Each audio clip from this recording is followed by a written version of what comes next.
Welcome. You are listening to IJD in Focus, the monthly podcast series of the International Journal of Dermatology, featuring the latest editor's highlights and a summary of our open access publications available to all.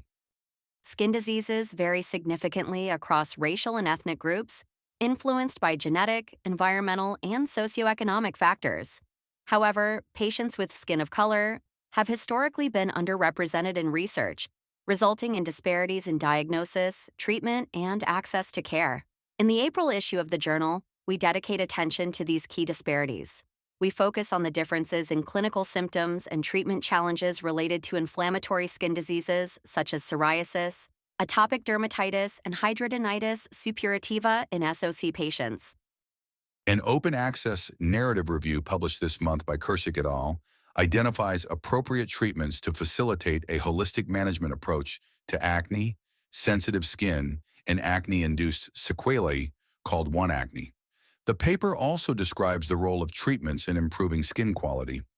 Topical retinoids are considered the preferred first-line option for acne treatment by dermatologists, either as monotherapy or in combination with other treatments, because of their ability to target various aspects of the disease.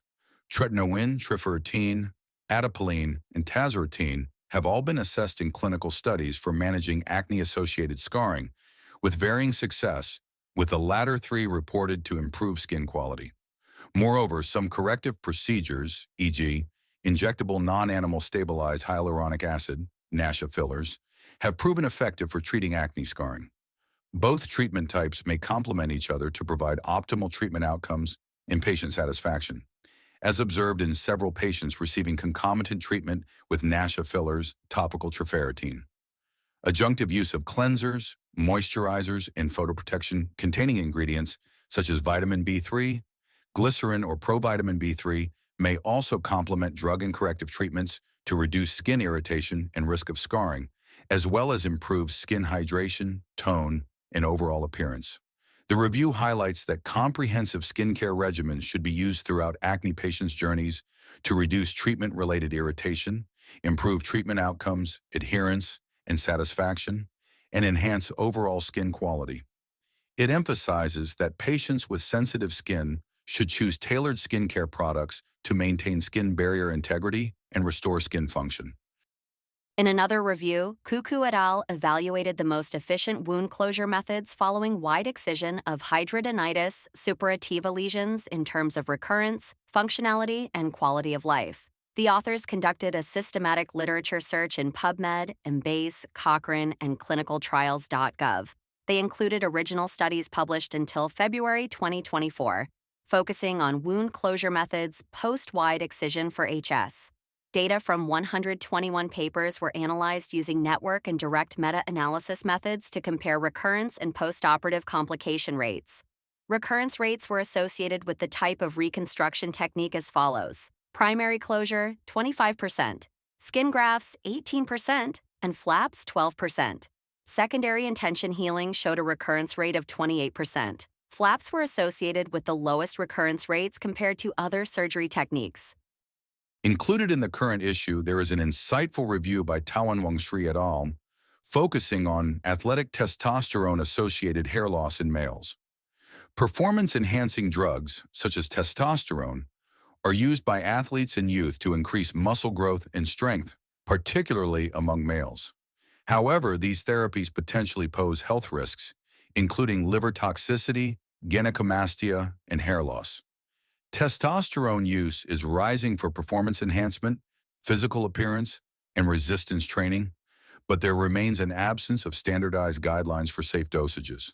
The study is aimed at developing guidelines for safe, responsible testosterone use. In their review, Balin et al. Shed light on skin malignancies associated with radiation exposure, notably malignant melanoma and keratinocyte carcinoma, which are emerging as a significant global health challenge. While indoor tanning beds are associated with skin cancer risk, limited research exists on ultraviolet, UV, light-emitting diode, LED nail lamps used widely in manicures and pedicures. This scoping review aimed to synthesize evidence on the health effects of UV/LED nail lamp exposure during manicures and pedicures. A systematic search of PubMed, Scopus, and CNHL identified 17 articles, including 12 studies and 5 case reports meeting eligibility criteria published in English from inception to January 2024. Several studies characterized emitted spectra and measured irradiances from commercial lamps, finding predominantly UVA emissions that complied with safety guidelines when correctly used. However, higher exposures exceeding safety limits were also observed. In vitro evidence demonstrated that UV nail lamps potentially induce DNA damage consistent with carcinogenesis. Case reports described squamous cell carcinoma and actinic keratosis restricted to the hands of patients with histories of extensive UV nail lamp exposure. While studies suggested that the cancer risks from typical use are acceptably low, there is room for improvement. Measurements have shown that the doses of UV emission vary across different lamps yet remain low. Surveys have revealed a need for more consumer awareness regarding these risks. Current evidence is insufficient to support the mandatory implementation of protective measures, such as gloves or sunscreen during UV nail lamp exposure.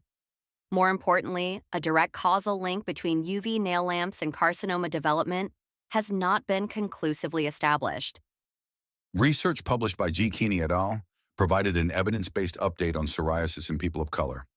Variations in epidemiology, pathophysiology, genetics, clinical presentation, management, quality of life impact, and access to care and research exist globally across the spectrum of individuals with psoriasis. Patients with skin of color are a population in which psoriasis data have historically been limited. Thus, the authors conducted a literature search from January 2018 until August 2023 and identified studies with I to the 30 levels of evidence using the Oxford Center for Evidence-Based Medicine recommendations. They found that multiple biological and non-biological factors contribute to differences in clinical features and therapeutic nuances in patient populations with skin of color. The prevalence of plaque psoriasis is lower in people with skin of color, but tends to be more severe. People with skin of color are also less likely to receive biologic treatment. Although the quality of life impact of psoriasis is worse in populations with skin of color than in white populations, more research is needed to elucidate variations in presentation and impact across diverse populations. An important limitation of this study is that ethnicity, race, and skin color have not been defined universally or used consistently in the literature. Available evidence provides limited information on populations with skin of color outside North America, which limits generalizability across global populations. The authors consider that furthering our understanding of psoriasis in individuals with skin of color is crucial to improving patient care outcomes for diverse patient populations worldwide.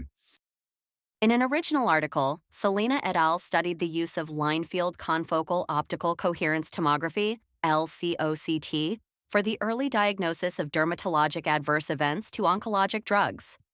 Targeted and immune therapies have recently been associated with the occurrence of multiple cutaneous toxicities, often challenging to differentiate by clinical examination alone without histology. LCOCT is a non-invasive and innovative imaging technique that has been shown to be almost as effective as histology in diagnosing several skin conditions. The study aimed to assess the effectiveness of LCOCT in predicting the clinical evolution of early maculopapular eruptions related to anti-neoplastic targeted therapy and immunotherapy. Between May and December 2023, consecutive patients with clinical cutaneous maculopapular reactions caused by oncologic targeted therapy or immunotherapy were enrolled at a dermatologic outpatient clinic in Rome, Italy.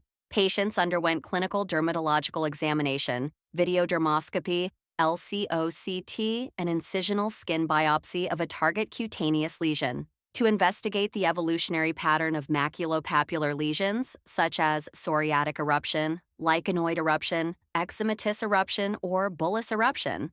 LCOCT and histopathological images were compared based on specific characteristics, including hyperkeratosis, acanthosis, spongiosis, papillomatosis, lichenoid inflammatory infiltrate, or the presence of intraepidermal or subepidermal cleavage plan with the formation of a bulla. 18 patients were included in the study, of which 11 were male and 7 female, with a median age of 64.5. LCOCT demonstrated an overall concordance with histology of 77.8%, with a Cohen's kappa of 0.69. Sensitivity exceeded 70%, and specificity was greater than or equal to 88.2%. The area under the curve ranged from 0.9 to 1 for psoriasis and lichenoid eruption, and from 0.7 to 0.9 for eczematous and bullous eruption. The authors concluded that LCOCT appears to be a promising tool for the early differential diagnosis of adverse skin reactions related to targeted therapy and immunotherapy, offering the potential to avoid skin biopsies in fragile cancer patients. This was the April episode of IJD in Focus. Thank you for listening. Until next time.